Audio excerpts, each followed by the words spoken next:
අම්මත් ඉන්නවා. අම්මගේ නම මොකද්ද?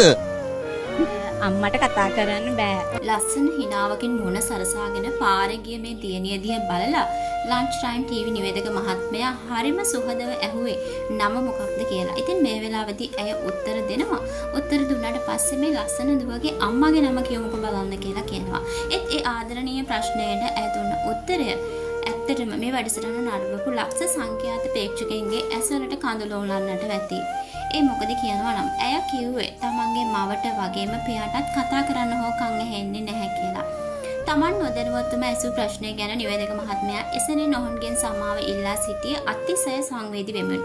නමුත් ඒ අභියෝගයේ හමුවේ සැලී නොසැලී ගිය මේ දිරිය දියණිය තමන්ගේ පවුලේ කතාව ලෝකයටම ආදර්ශයක් වන විදිහට දිගහැරියා. ඊටමත් කෙටියෙන් ඇය පවසන විදිහට ඇයට තව මල්ලි කෙනෙක් ඉන්නවා. මල්ලි මේ වෙනකොට ඉන්නේ රට රැකියාවක.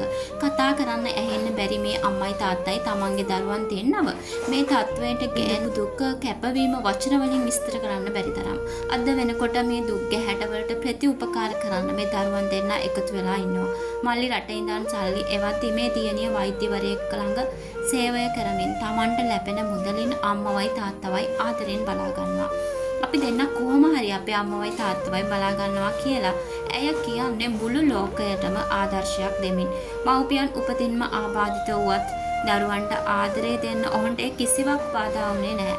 ඒ වගේම අද සමාජයේ සමහර දරුවන් සනීපෙන් ඉන්න මව්පියන් මහලු නිවාසවලට ඇරලවද්දී මේ දියණිය සහ පුතා තමන්ගේ මව්පියන්ට තෑසක් මෙන් රකින්නේ සැබෑ දරු සෙනෙහස කුමක්දයි ලෝකයටම කියා දෙමින්. මෙවැනි ගුණවත් දරුවන් ලබන්න මේ දෙමාපියන් පින් කියලා තිබෙන්නට ඇති. මේ ආදර්ශමත් දියණියටත් පුතාටත් ඒ වගේම මේ ආදරණීය මව්පියන් දෙපළටත් නිදුක් නිරෝගී වාසනාවන්ත අනාගතයක් ප්‍රාර්ථනා කරනවා. ඉතින් ඔයාලට මේ ගැන මොකද හිතෙන්නේ? පහලින් කමෙන්ට් කරන්න අමතක කරන්න එපා.